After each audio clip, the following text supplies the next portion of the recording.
Yeah. What about Taylor That's what I was Swift? going to say.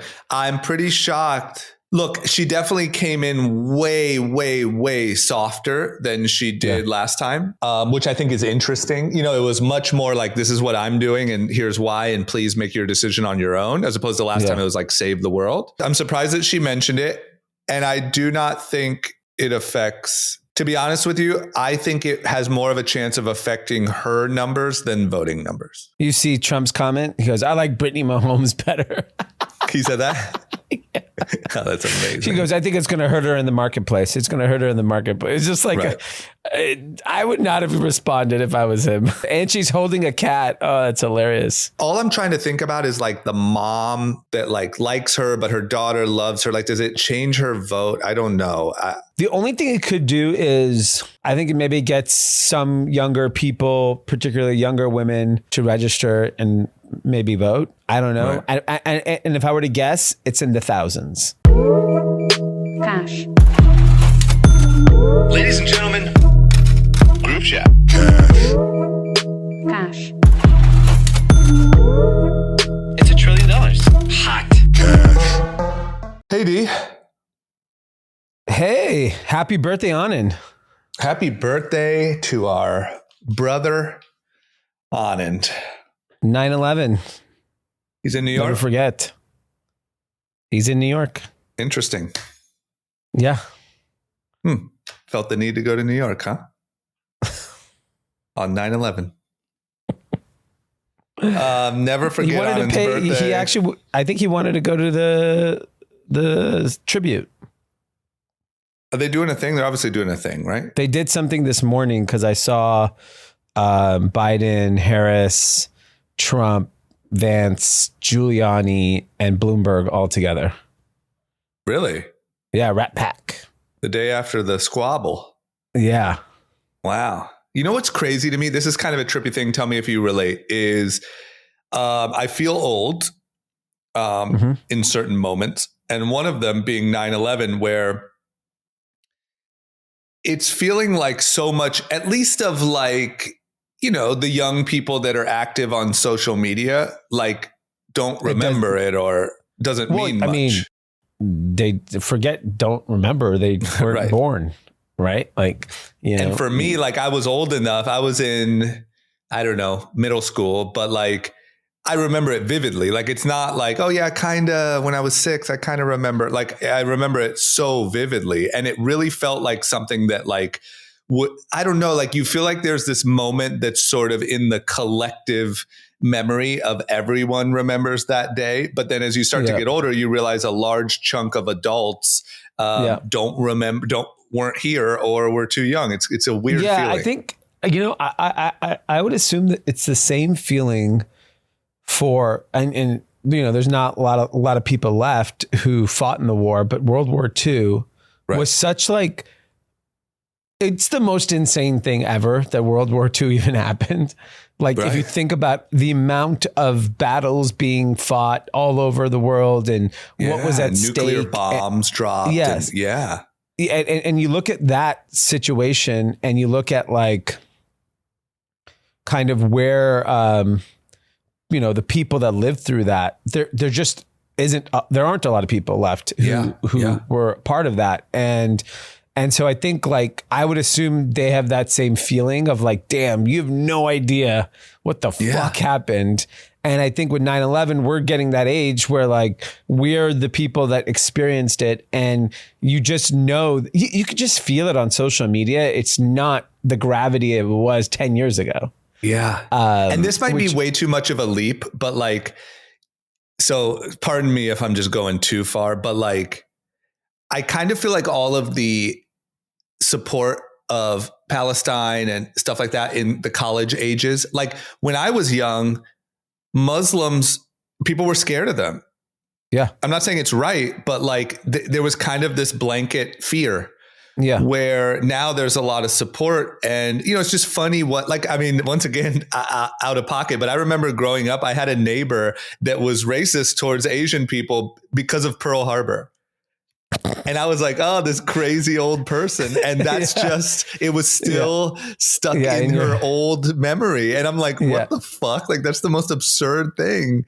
But like, it's just funny how like even your perspective of a group can get kind of tainted from these big moments. And then the next generation just it's not even a thing. And by the way, I saw so many people talking on social media how Israel did 9/11. Right. And not the fact that the hijackers are Saudi. Right. And it's not even like you wouldn't have even thought to think that in, the early 2000s. No, it's just funny. It makes me feel like there's truly a new generation of adults that have a different idea. Yeah. And you can, it's a combination of they're not on 9/11. They just didn't experience it. So they don't understand the gravity of it. Right. And then, which is fine because we probably put things down that we didn't understand that happened in the 70s and the 60s and 50s or whatever. Yeah. And so it's just the time is moving on and people are moving further and further away from, these moments. And it's, it is a bit sad because some of these things are so tragic. And so I think it's important reminder of what can happen. Right. And that you constantly do actually need to be empathetic to people and situations. Otherwise you end up back in the same position. Right. Like, everyone just callously says we're on the brink of World War III, but like, we don't anyone who experienced World War II is probably like, are you fucking kidding me? Right, we do not want to end up in that. And by the way, the weaponry we have today, like it would be lights out. Oh, it would last 10 minutes. Yeah, exactly. It'd be World War III started now. And in 10 minutes, the world is over. Exactly. So I think like I think we're all numb to a lot of these things and it unfortunately makes us, just skip over some of this stuff. Right. I do got to say, there is a documentary on Netflix called Turning Point, 9/11 and the War on Terror. And, maybe for the remembrance of 9/11, it's a good time to cue it up. It is so good. It's so good to the point where I can't believe Netflix aired it because it essentially talks about how much we fucked it up, the war. And it's very open about it. It's not, I don't know, but it really tracks from like how these groups, these terrorist groups built up, then 9/11, then the botched war after. It's so good. Yeah. I mean, I think it's wild to think what happened after 9/11. Think about how long, we just left Afghanistan. Yeah. The other day. Yeah. Abdul. I called Abdul and think about that. Like, gosh, man, like we were still in Afghanistan when adults were alive that weren't even alive during 9/11. Yeah. That's crazy. It's crazy. It's wild. Anyway, never forget, terrible day for everyone. I'm guessing the majority of our listeners are of the age that probably remember it, but crazy time. Yeah. Real quickly, in our Sunday fight, I put pressure on Anand to pick a team. Yes. He would refuse to pick an NFL team, which is odd in itself. Yeah. He texted Baltimore Ravens. That is the team he's picking for the Super Bowl. But they just got smoked by the Chiefs. Smoked. By the way, we were just talking about comments. I'm going to read some of the comments from last Sunday's episode on the YouTube read some page. Comments from YouTube. Yeah, I love these comments. Okay. I love and hate our audience on YouTube. Yes. So first comment, I'm actually going to read, there's like 14 and most of them are really, really short. Yeah. So I'll just quickly read them. This is the one long one. Hearing the hate towards USA and our athletic programs is insane. Do we have to win everything to not be considered trash or awful? How about we focus on progression, long-term thinking? It took USA men years to get to the semifinal of a Grand Slam, let alone the final. But because we didn't win, we are considered weak and terrible at the sport. At the end of the day, results matter, and I get that. However, let's focus on the upside here and build some momentum. Woo! There's a Patriot. Yeah, USA. USA. Fight. There's one that says pick a team. D is a beast. I like that. That's a good one. Group chat pod is the bickering pod. Tough listen sometimes.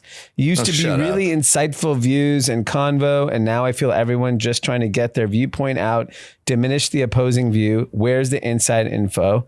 It's been awful lately. But you're still listening, Gil. I see you. It's funny because I get the most compliment or most positive feedback from like the fights. Funny, like sort of fighting between us as friends. Yeah, I mean, I think I do too. I also understand why it could be tough if you are like more of a tempered, sane person. But like, that's boring. No, we're not. Yeah, go listen to one of those like, like when I listen to like the Daily, I use that to go to sleep. Right. They daily put me to sleep. Yeah. You're coming here because it's, and I think, by the way, we purposely pick topics that have opposing views. And there is insight in it because you probably agree with somebody talking. Right. And here's the other thing here's the inside info about group chat is these days we're all so busy with our separate things that like we don't have these conversations until we sit down. I know. It's the only time I talk to Anand. It's the only time, it's like the actual time I talk to you. It's like these are like used to be office conversations and now this is life. Yes. So there's no like, this isn't for entertainment or whatever. This is literally just us, catching up and talking shit to each other. So look, like I said, I hear that feedback, but I'm not kidding. I get the most funny, positive reactions when we really are going in. Yeah. And being, keeping it real.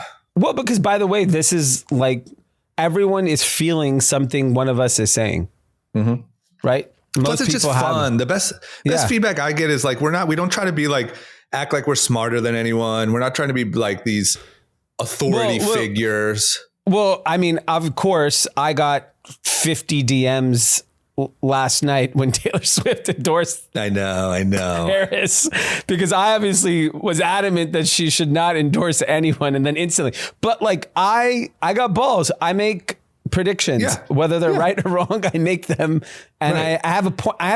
Here's what I think. I think it's important to have a point of view and feel comfortable to put that point of view out in public. Not everyone has to agree with everything you say. Whether it's politics, business, I have a perspective. Am I right all the time? Absolutely not. But I'm going to share it. Why not?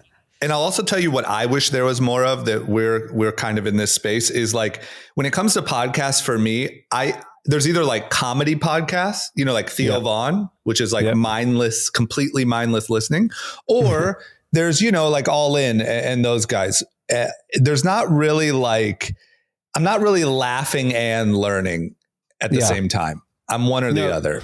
And and I think I agree. I think like the entertainment value is part of the charm of this. Like, yes, are we like breaking down businesses like business breakdowns? No. Right. But by the way, we'll send you to that podcast. Yeah, we'll tell you where to go get it. But don't come here asking us for it. Right. Any other highlights? Are those the highlights? No, yeah, those are the funny ones. Okay, so go to YouTube, Group Chat Pod. Group Chat Pod or Group Chat Podcast? It is Group Chat News. Oh yeah, shit. See, told you we're not authority figures. Group Chat News and talk your shit because we're gonna start really taking a look and reading the funniest ones, both positive and negative. So whatever's on your mind, let her rip. Yeah. Love it.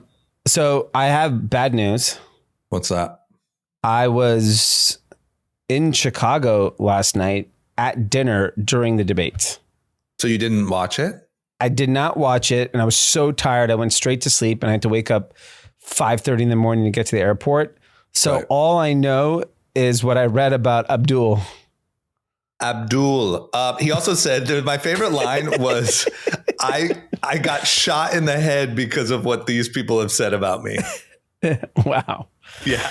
I'll give you my perception as someone who did not watch the debate. So it just said I think it said 57 million. People. Yeah, 57 million people watched it. That means 350 million people did not. Right. And they're just seeing the commentary and the headlines. They're seeing the commentary. From my perspective of just reading the temperature of social media and friends chat is that Harris won. Yep. Trump kind of stumbled and she was measured and generally not annoying. Yep. And showed like confidence, and that was the feedback. And then the debate really did make her look more presidential than she ever has. Yep. And it made Trump look the other way. Yeah. So the only thing that I'll add on to that's all I would say accurate in my opinion. The only thing that I'll add in the little nuance is it was pretty wildly. Was it like ganged unfair. up on? So that's the other feedback I've been reading, that everyone felt that like even people like moderate people I know felt that the ABC commentators were like not at all fair. Right. And look, keep in mind to the listeners, this is my opinion coming truly from someone who, as of today, is not planning to vote for president. I'm trying to be as objective as possible. I think the whole thing is a shit show. I have a lot of strong opinions, but like I'm trying to be super objective. So I think you're right. Kamala definitely did really well. Definitely won all that stuff. But yes, like for instance, they kept fact checking Trump, but they never once fact checked Kamala, even when she was saying things that were inaccurate. They never once did it. And I think just the perception of a candidate for president being fact checked by a moderator is just a bad look. Yeah. And the other thing is there was a lot of questions about like January 6th and election rigging and all of these things that were all fine people on both sides. There were a lot of questions that were sort of directed towards Trump's bad moments. And there were none that really called out Kamala. So it was it really felt like Kamala and her friends beating up on Trump and showing why he shouldn't be president. Now, let me give you my huge critique of Trump, though, is I think Trump is getting a little too cocky. Like you knew you were going into Democrat territory. Yeah. Like this isn't Fox News, moderated by Sean Hannity. And I think he's just gotten so confident from a couple of those CNN appearances and town halls and things that he just goes in and he thinks he can just wing it. Yeah. And I think it just showed like he needs to, that's how I feel about his speeches. Like his speech at the RNC right after getting shot was like a moment to really have like this massive moment. And he kind of like started strong and then went off into rambling.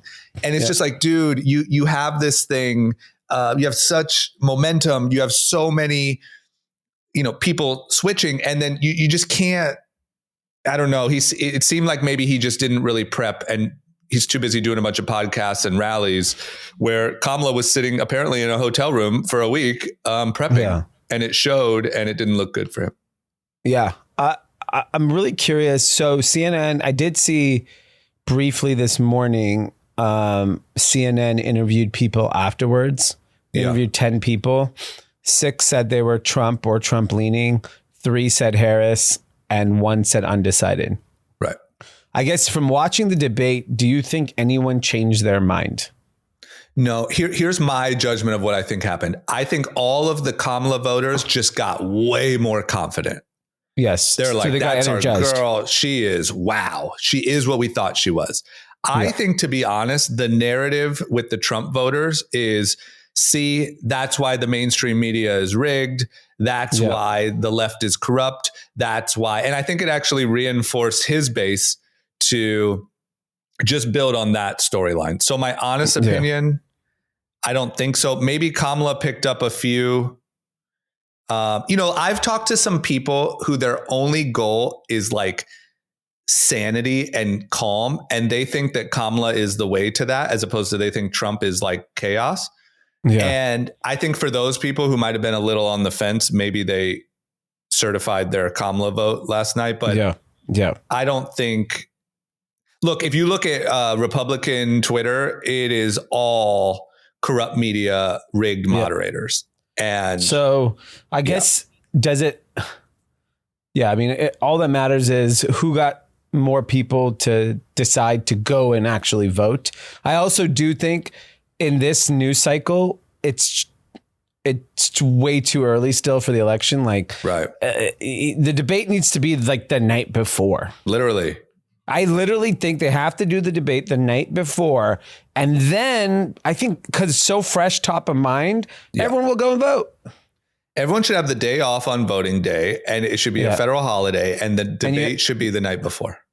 And you should go in person, show your ID like you do in every other country in the world. Right. And vote. Right. That is how it should be done. We shouldn't even have to worry about mail fraud, voter fraud. Like that shouldn't be a fucking thing. I mean, what's weird to me is that why even give either party any talking points around that? Right. Like, I don't understand what the pushback of not showing your ID. Who doesn't have an ID who votes? Everyone does. Well, the pushback. The pushback is you can have some funny business. I know, but like, why do the Democrats want that? Because that's their game. They have that game. They're better at that than the other side, I think. Yeah. This is what's crazy to me is Apple Pay is more secure. Like you could literally vote on your phone with a Face ID and it would probably be more secure. I mean, all our driver's license are going into Apple Wallet soon. Right. Real ID is going to be on your phone. We will not carry a driver's license in the near future because everyone knows that this thing is safe. Way more safe than any of the other shit. Yeah. You should literally the debate should play and then you should get a push notification on your phone that says vote now. It should be like, I always used to say it should have been like American Idol. Do you know how many people when American Idol started, I was sitting there voting all fucking day. That was what I was calling. You had to call then. Right. It wasn't text. You literally had to pick up the phone and call, be like, Ruben stuttered. Literally. And you could watch live, like as the votes come in. Yeah. It'd be so fun. But look, there's a long way to go. I mean, it's September 11th. It's November 5th is the election. Yeah. Long way. Yeah. I mean, that's a year in today's terms. Yeah. By the way, you have like 2 Fed meetings still. So interest rates are going to matter. You could have higher unemployment. You could have war. You could have good news. You could have bad news. You could have a million things happen. What about shocked. Taylor Swift? Yeah. What about Taylor Swift? What I was going to say. I'm pretty shocked. Look, she definitely came in way, way, way softer than she did last time. Yeah. Which I think is interesting. It was much more like, this is what I'm doing and here's why, and please make your decision on your own, as opposed to last time it was like save the world. Yeah. Yeah. But I am surprised. I mean, I'm surprised. I'm surprised that she mentioned it. And I do not think it affects. To be honest with you, I think it has more of a chance of affecting her numbers than voting numbers. You see Trump's comment? He goes, I like Brittany Mahomes better. He said that? Oh, that's amazing. She goes, I think it's going to hurt her in the marketplace. It's going to hurt her in the marketplace. It's just like, I would not have responded if I was him on that. But I mean, I haven't seen the picture. And she's holding a cat. Oh, that's hilarious. Yeah. It's, I think I'm surprised she did it, but whatever. She did it also like I said, kind of softly and, whatever. But do I think it really all I'm trying to think about is like the mom that likes her, but her daughter loves her. Like, does it change her vote? I don't know. I think it more. Yeah. The only thing it could do is, I think it maybe gets some younger people, particularly younger women, to register and maybe vote. I don't know. Right. And if I were to guess, it's in the thousands. Yeah. And single thousands. I don't even think it's 10,000. Yeah, I don't either. I think go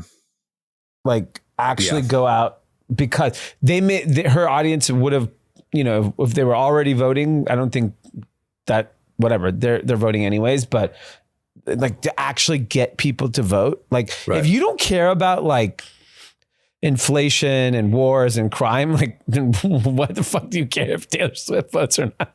Right. Or any celebrity, not just her, just anybody. Who cares? Who gives a shit? Yeah. If you don't care about your own life, why does anyone else care? Right. I do admire, like, as someone who just is interested by marketing, like the ability to take Kamala from complete silence and obscurity, horrendous. I mean, got smoked in the debates. Yes. In 2020. Well, they didn't have to run a primary. That helps. When I know, but like, they finessed the system. Yeah, no, I mean, these politicians are incredibly good at finessing the system. And what's funny is the other guy is going through the exact opposite. Nobody wants to support this motherfucker. Right. Like his own party doesn't want to support him. Right. It's fucking crazy. Yeah, literally, it's like one man against everything, and even his own party. And then it's like all the powers that be trying to. If Donald Trump wins, I actually think that is the reason why he wins. It's because if you're sitting and watching what happens to these two parties, you're like, dude, this shit is so fucking rigged. Right. Like the whole process of how we pick who becomes president and who gets to run. If Donald Trump just did not have the backing of the people, the Republicans would have smoked him out. Yeah. I mean, look, I will say, not like don't take this the wrong way, but like to listeners, but like if Donald Trump wins, it proves there is still democracy on some level. Wow, because it is statement. I do mean it, because there is a guy that the whole establishment doesn't want, and if he's able to win, that means that you're right. That is actually an interesting point, that it is a good sign that the people, whether we like the results or not, do ultimately decide who leads this country. Yes. I'm not saying he's going to save democracy. I'm not saying any of that. No, I'm saying it is proof that it is still intact in some way, because everyone in the establishment wants him to not win. Yeah. Both sides. Yeah. There's no chance. Even Mitt Romney was out here talking about Harris, Dick Cheney. Like, are we really talking about giving a fuck what Dick Cheney thinks? Bro, she said it at the debate. I know. I heard. I'm like, Dick Cheney's one of the worst people in American history. The worst. Literally. Like, known. There's movies about it. You should watch. It's a great movie. Yeah, Vice. Everyone watch Vice. Holy fuck. Yeah. The fact that exists and like no one's been sued, like that is that's a take on what happened. And he is this evil character. Yeah. Man, it just blows my mind in politics, because I guess it's so wrapped up in people's emotions and identities and things. Your ability to like rebrand something. Like they rebranded Kamala, they're rebranding Dick Cheney. They can you just forget. Yeah. I like it. I like that you could do a rebrand. Pretty cool. I mean, it's a good reminder for everyone out there. If you've had a rough past, maybe you've done some things you're not proud of. Totally Run fine. For president. People forget. They don't give a fuck. Yeah. I think like I've always been leery when things like that happen. And I think we are just so programmed now to only look what have you done for me lately? Right. And lately is not like last year. It's like last 30 days. Right. Literally. Yeah, it's literally like we forget, you know? Yeah. We clearly no one cares about Trump or Harris's past. No, Both or Dick Cheney. Dick Cheney, who I'm sure in the war on terror, you'll realize he caused it. Do you remember how many there's probably so many Democrats right now that are like, yeah, fucking Dick Cheney likes her. Yeah. We like her. You know, I don't know. Dick Cheney, right? He's good, right? Like it just works. It just doesn't matter. His you just name rebrand is Dick. it. And he sure is one. I mean, holy cow. Anyway, it's going to be, as we said, a wild couple months. Yeah, just nonstop content. I mean, we've been saying that for a while now, and we're getting it. And I'm just shocked. Even if you just study it from a marketing perspective, it is a wild ride. Yeah. Yep. Okay. Yep. Here's some news. Inflation is heading in the right direction, I think would be the narrative. 2.5% in August. I think people were maybe hoping a little lower, but that's, we're within the range. There's a Fed meeting in a week or something. There's a week. Yeah. And we're looking, it's looking good. Yeah, so it technically hit its, getting close to the 2% inflation the Federal Reserve wants. Right. Though there was one part of the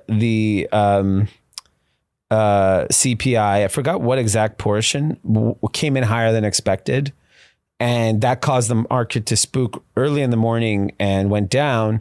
And I think what that means is that, and you could see this in inflation on rent, insurance, the things that take up most Americans' pay. Yeah, is still substantially higher than 2.5% inflation. Way higher. 5, 6, 7, 8, double digits in some cases in the insurance side. And the thing that actually went down is gas prices. Right. So gas had the biggest impact on the inflation data for this month. So that is good from an inflationary standpoint, but that also tells you that the demand for crude oil and gasoline is going down. Right. That means the economy is slowing. Yeah. And that is a really interesting data point that, you got to take into consideration. But at the same time, everything else is still going up at a much higher pace. Right. So something has to give, something has to break. And the Fed, I think people were hoping that the Fed would do 50 basis points. Now that you can see that inflation really isn't going anywhere, there's no way you can do that. It's irresponsible in my opinion. Yeah. So you're saying 25? I'm saying 25. Yeah. I think 50 would be, I think the market goes down at 50 because it means the data says that the economy is actually fucking bad. Right. You know what I realize is there's just not IPOs anymore. No, there's a chart. So I went to this Co2 conference, and Thomas Lafont did a presentation on IPO market, and he was saying that even in the peak of great financial crisis, there was only there was a dip in IPOs, but not like this. This is 90% plus down. Right. There's no activity. All the activity in the market has come from 10 companies. Yeah. Frankly, 4. Yeah. That's the type of shit that just makes me feel like there's more. It's worse than we think. Yeah. Or more risky than we think. More a house of cards than we think. So I'm on this email list for this analyst, and he shared some credit card data, and it's basically he tracks the monthly spend, and I'm going to read a couple of the highlights from it. So overall credit card spend that they, let's see here. I think it was down nearly 9% for the month overall. Yeah. Which is fucking huge. That's a lot. It's a lot. And I think you start looking at that number, and then you start seeing it across where it's being affected, and it's everywhere. It's not just, the most obvious places. It was moderately up in July, and I'm guessing that's something to do with the summer in general. And then after that, everything, travel fell off, double-digit groceries down. Yeah. Everything That's is month just over month, right? Month over month. Yeah. Right. And so the big kind of call out that I saw, restaurant was down 8%. Oh, it's year over year, not month over month. So last year, same period. So restaurant was down 8%. Overall was down 8.6%. Last month was year over year plus 0.7%. So I'm guessing that's just summer people spending. Right. Grocery down 9%. Right. I mean, that's bad. Gas was down 16%. Lodging down 9%. So grocery down 9% should tell you everything. Right.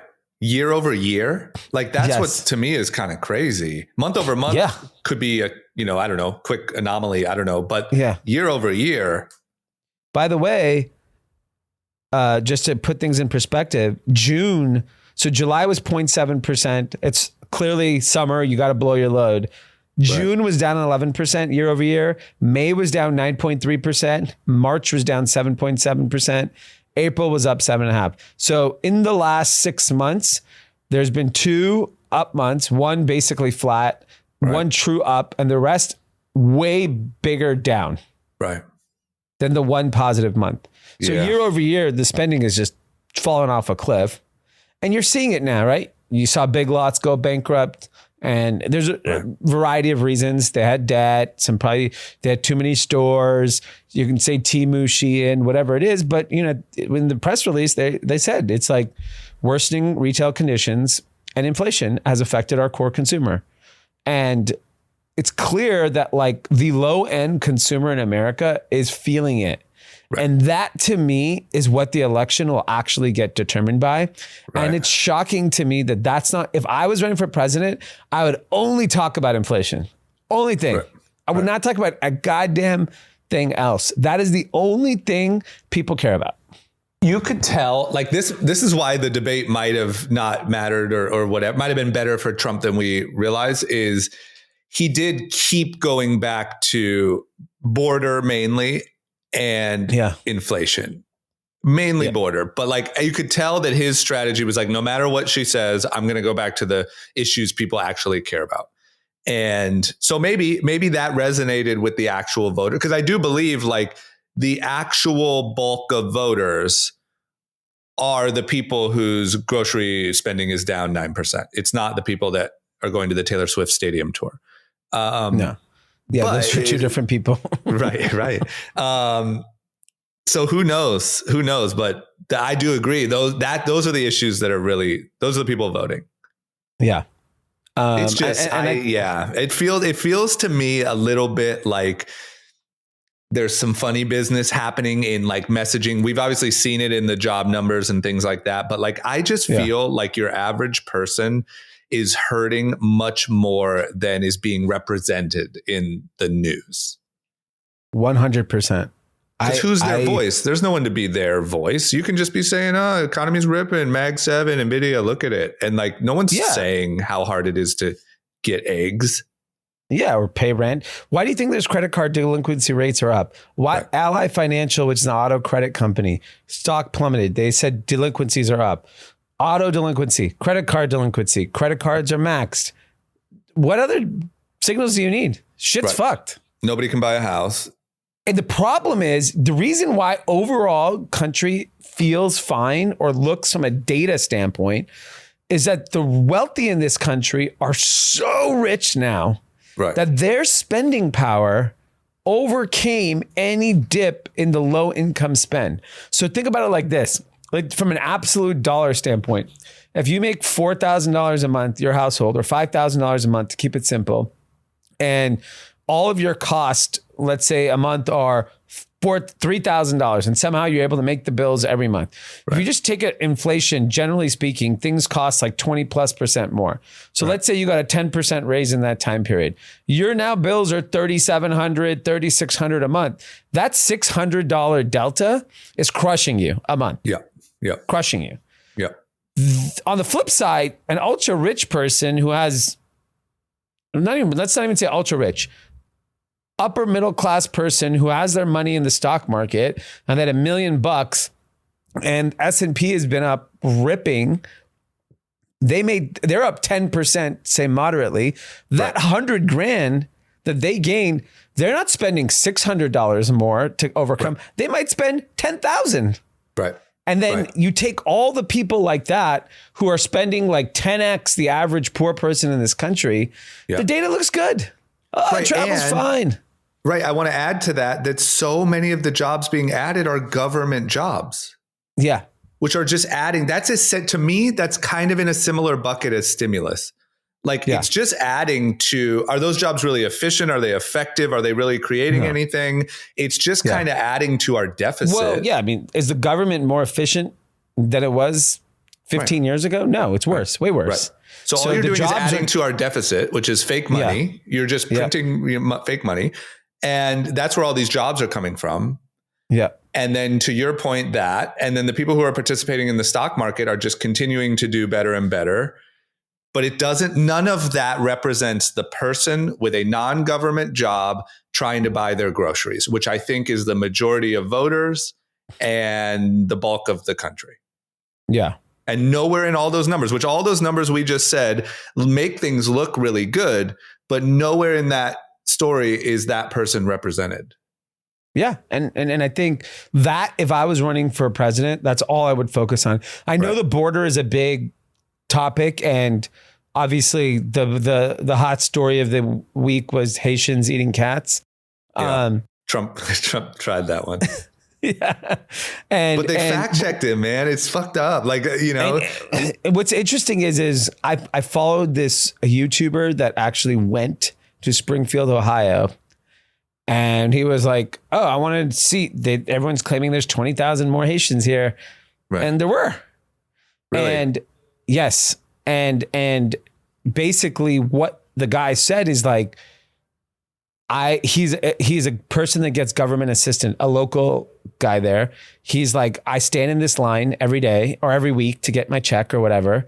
Yeah. And the line is 4 hours long. They have French translators because none of these people speak English. And they're saying that like at schools, they're adding translators, in the prisons, they're adding translators. Right. It is cost, home prices have gone up in the neighborhood. So like, forget the cat thing, like whatever. Maybe there was one incident happened and it got blown out of proportion and whatever. It became like an internet story. I think the bigger story is that like, this mass immigration has had an impact on these small towns in a pretty negative way. Right. Put aside crime, there has been an impact. So I think the border thing, I think they believe that it has affected people in Ohio and Pennsylvania and these states. And so that's why they keep doubling down on it. But all that matters is the economy. Right. I think that you're going to vote with your wallet. I think you're totally right. I think the reason why that strategy exists is because, like I saw a news clip of Springfield saying they need help, they need bailed out. And then the Ohio governor offering assistance and, just saying there's been 20,000 new migrants and our town is only 50,000 or something, 25% increase, whatever.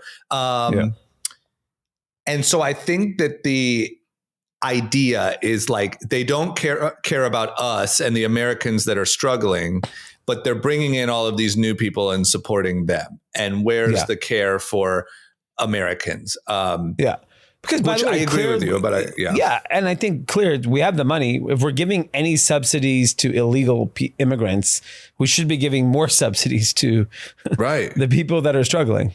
I mean, that's why I think who knows, we'll see what plays out. But the reason why that strategy is good is because that is such an emotional, enraging issue. Like if you've been struggling to buy your groceries and then you see subsidies going to migrants, you're like, fuck off. Yeah. Like where is the care for us Americans? So we'll see. It's all an emotional, the same way. It's too hard to explain what you just explained about the influx of Haitians in Springfield. What's much easier is to say they're eating cats. And it's like, and by the way, like it worked. Right. You know what I mean? It's the same way, like during the Democratic convention, someone leaked that Beyonce was coming and George Bush was endorsing. That was a clear Democrat strategy and it worked. Mm-hmm. It got more people to watch because they thought Beyonce was performing. It got people excited that these huge people were going to endorse her, and it got people engaged. And some idiot did a cat meme and it became, it worked. So true. It's so true. Springfield, by the way, is where Dave Chappelle lives. Wow. Right outside of. Yeah. Boots on the ground there. Boots on the ground. I'm just curious what comes out of that. So apparently the video that went viral of killing the cat is actually in Dayton, not in Springfield. It's right outside. Okay. Springfield's right outside of Dayton. Okay, got it. And that was a native-born Ohioan, not eating the cat. Yeah, that's what the. That sounds about right. By the way, for no reason at all at home, I just yell OH and my kids go IO. Because of college football or what? I just started yelling it one day and That's amazing. they just yell it back. I'm going to try it. Next time I see them, I'm just going to yell it. You just yell it out. They'll say IO in 5 seconds. It's the funniest thing. Okay, so we'll see. Oh, you know what I wanted to ask you just real quick is there anything that you can share from your business? Like, are you seeing any big trends that are super surprising? Yeah. So I think my high level things that I can share are upscale discount retailers are doing well. Yeah. Like who's an upscale discount retailer? TJ Maxx. Right. TJ Maxx is not, put it like this. If you went and shopped TJ Maxx and you saw the prices compared to like a dollar store. Yeah. TJ Maxx is for like middle class and higher, in my opinion. Like it is not cheap. Like it's not cheap. Yep. I think it was once. And I think they've done such a good job of attracting a customer base that gets value, but value at a different price. Yep. Whereas if you look at the dollar stores and low end retailers, they're getting crushed. Right. And then generally speaking, all of your favorite brands have too much shit. Right. A lot. And that credit card spend you're seeing, that's real. Yeah. That decrease, it's blanketing even like really great brands, like brands where you go on their website and you can't find a damn thing. Yeah. Their numbers are off. Yeah. And I think what you see is that some brands can stomach it and they're so protective of their brand. They will not go on sale and they're just going to ride the wave. However long it is. And there's other people that are taking a different decision and be like, I got to get out of these goods. Yeah. The short-term pain to the brand is not worth, losing everything over. And so it sounds like there could be some great Black Friday deals this year, maybe. Oh, there's going to be Blockbuster. I mean, I know I work with a lot of banks. There's so many bankruptcies. Fucking sad. Right. So many bankruptcies, so many liquidations are coming. I can't imagine if the way you would view the world if you were like an entrepreneur or became an adult in like 2019 is so wild. There's been like 7 different narratives in 5 years. Yeah. I mean, like, just think about it. Just literally like 3 years ago, everybody was ripping. Right. And you could raise any dollar amount you wanted at any everything was available to you. Yes. The world was your oyster. Everything was available to you. And I think now it's tough. Like and unfortunately what happens in times like this, small businesses get hurt the most. Yeah. You'll have your big businesses, your big lots and stuff like that will definitely take it on the chin. But like it also creates a lot of opportunity. Like it's going to be the most, anytime there's a huge shift in the economy, there's huge opportunity. Yeah. And there's going to be brands and there's going to be businesses and there's going to be retailers that go away, but the spend is not going away. Right. So you just have to figure out how to reinvent yourself and reinvent distribution. Like Temu and Shein plus inflation destroy the dollar stores. Yeah. Yeah. Like you can't just blame just inflation. You have to know that like when you drive through Springfield, Ohio, there's Temu packages everywhere. Oh, for sure. There's Shein packages everywhere. And so they just proved that you can get people to spend money. You just have to provide more value. And I mean, I'm sure you know this, but like there is a very common joke with young people that like, somebody is the Temu. Yeah. Like, oh, that's the Temu Drake. And like, it's some guy that kind of looks like Drake, but like the cheaper version. I posted a Temu Jerry Seinfeld. Right, exactly. So like, it's that much in culture. Those jokes only work if everybody gets it. Exactly. So, I mean, can you imagine think about Temu brand awareness versus Dollar General. Yeah. Nobody says that's a Dollar General Drake. If you live in a big city, you have no idea what a Dollar General is because there's no one fucking near you. Yeah. Right. Whereas everybody in America knows what Temu is because of Super Bowl commercials. It's really a good time. I think it's a good time to either start or to reevaluate. Like I think rebrand, repivot, whatever. Yeah, I think that's what you have to do, is that like the distribution is changing. The opportunities are changing. Doesn't mean they're going away. It just actually means, I actually think, in cycles like this, a lot of people also leave industries. Yeah. People are going to leave tech. People are going to leave retail. People are going to leave trucking. They're going to leave. Are these industries completely gone? No. Just new people are going to come in and create new energy for it. I've even noticed people are leaving like marketing strategies that work. Like, I don't know, let's say maybe a business like cut their influencer spend dramatically because they're having a tough year. That doesn't mean that influencers don't work. They just, they're having to cut it to tighten up. That is an opportunity to have a little bit more presence than maybe you could have before. So like there's those different opportunities where people are having to cut back and the opportunity still exists. It was once dominated. And like there's so many people that gave up on Facebook ads, and I'll meet someone once a week that's crushing it on Facebook ads. Right. So it's just at a different scale. They're not doing 200 million. They're a brand new brand and they're doing 3 million and they're crushing it. Right. And that is also great. Yeah. Okay. Good read. That makes total sense. Okay. Let's wrap it up with winners, losers, and content. Who's your winner for the last week? My winner of the last week is Acquired Podcast. Yeah. I got to listen to that more. They did a live taping at Chase Center in San Francisco last night with Mark Zuckerberg. Yeah.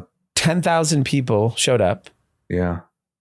And there was an article around why, I think Mike Isaac, who's a famous reporter, wrote about this, saying why CEOs, politicians are opting for these podcasts, because it's not looking for the soundbite. You get to casually tell your story, your point of view. Right. And it's fun. It's entertaining. It's engaging. And people like what the Acquired did. And then even did you see the guest All In had at their summit? Yeah, it was so good. There's no conference in the world that is open to the public that has those types of guests. I mean, those types of guests go to conference, but you and I are not invited to those conferences. No. Yeah. And I mean, the fact like that Elon, you could have guessed, but like having Sergey and Peter Thiel, and then they had JD Vance, and it's just blockbuster. I'm very excited to listen to all the episodes. So congrats to them. They're also my winner of the week. And then I just saw right before we started, Mike Amiri post a picture with Zuck saying I'm working on something with Zuck. So shout out to Mike. Right. That could be really cool. The fact that Zuck, you know how we called the rebrand? I know. Remember we're like, just make this guy fucking likable and Facebook stock will probably go up. Yeah. And he's doing shit with Mike Amiri. Who are you gonna? Yeah. Yeah. Yeah, dude. It's fucking unbelievable. They're iconic. all winners. All that shit is winners. Yeah. And look, we are so lucky. I know we complain a lot about media and the biased media and all that bullshit old legacy media, but like the fact that anyone, because All In already has those episodes up on YouTube. Yeah, and the fact that you can just go, I mean, most of, I saw JD Vance, Sergey and Elon. The fact that anyone can just go watch those for free, when you're right, that used to be, to even go to that conference, you used to have to be a part of a You'd have to be invited. It would cost $25,000. It's a joke. Right. Now, like anyone gets the information. It's amazing. Yeah, it's so good. Okay. My winner, I'm doubling down on this one. We talked about it on the last episode, but Kendrick again for Super Bowl. Because we did a huge shout out to Anthony and everybody. But now what I've seen is over the week, it has really become another, dagger in the rib cage for Drake. And people are starting to like analyze the announcement video and why there's Drake disses in it and what they are. And there's 15 Drake disses in a 10-second video and whatever. So it just, man, I mean, talk about like a casual twist of the knife. It's a win, no matter what side you're on, that's a win. Yeah. I'm looking forward to it. Who's your loser? My loser is Donald Trump this week. I think. Yeah, me too. I didn't watch the debate, but you had so much momentum to not be prepared if that's what it was, or act inappropriately. And we said that, like, he can come off as a bully and he could lose some momentum, and it's stupid. Like, to me, he was a slam dunk to win. Yeah. And it's yours to lose, and you're going to let your ego fumble the bag is kind of stupid. Yeah. I think for the rest of if I was in charge of the campaign, for the next 2 months, he's got to work a little smarter, not harder. I think he went and did all these rallies and was on 15 podcasts. And I think it looked like it hurt his prep for this big moment with 50 million viewers. Whereas Kamala didn't do any of that. Just talking strategically, she didn't do any of that. She sat in a hotel room in Pennsylvania and smoked him. So he lost. Content recommendations for the weekend? I think listen to all the All In episodes. They had the fire guest. I would, and the Acquired whenever that comes out. Yep, that's perfect. Mine is UFC 306 in the Sphere. Oh my God, that's gonna be nuts. It's the only. Oh, that's why Vegas is so crowded. Okay, this makes sense. Yep. So the Sphere, Dana White is claiming, best combat sports show of all time. Well, it'll be a one-time thing. He'll never do it again. And that it'll be the most amazing combat sports. Apparently, like, basic ass tickets are $3,000. It's just bananas. So who knows? Everything I look for ticket wise is so expensive. Yeah. It's all $3,000. Fucking everything is like $1,000 to go to anything. Yeah. Like, who's buying these tickets? The rich, all the rich people you were talking about. Yeah, I guess. All the people with stocks. I mean, it's just funny how, like, I do feel like in this new age of, like, social media and things like that, like, the last thing to go is going to be in-person entertainment. Oh, it's never going. Yeah. I think it's going to get bigger because it's so much fun. But I'm saying, like, you'll see a slowdown in groceries. I don't think you'll see a slowdown in ticket sales at UFC 306. Oh, man. Okay. We got one shout out from Amit. Love the pod. Love all the different perspectives. Agree with drama that Anand seems to not be flexible and sometimes not pragmatic on certain topics. Nice. Also thought the discussion was interesting, in which D feels like kids need time to show whether they are capable of achieving greatness, whereas Anand was opting to write them off quite early. However, when asked to select an NFL team to win the Super Bowl this year, he mentioned it was too early. At least with a football team, you've seen them play before and can make an educated guess. That was interesting to observe. That's funny. Also, drama is very well articulated and has great rebuttals these days. Oh, Ahmed, thank you. It's from all this damn reading. All this fucking reading, you learn how to articulate yourself when you're arguing with your friends. That's what you get. Amazing. Yeah, that's great. I appreciate it. And, that's a soft on and call out. Yeah. Okay. Well, we have Anand's pick, Baltimore. So that's and locked in birthday. history. And happy birthday. Yeah. And everyone have a great rest of your week and weekend. And we'll see you Sunday. Are we all here Sunday? I think we are, right? Yeah. We're all here. And we're all here Sunday. All right, everyone. Have a good week. Thanks for listening.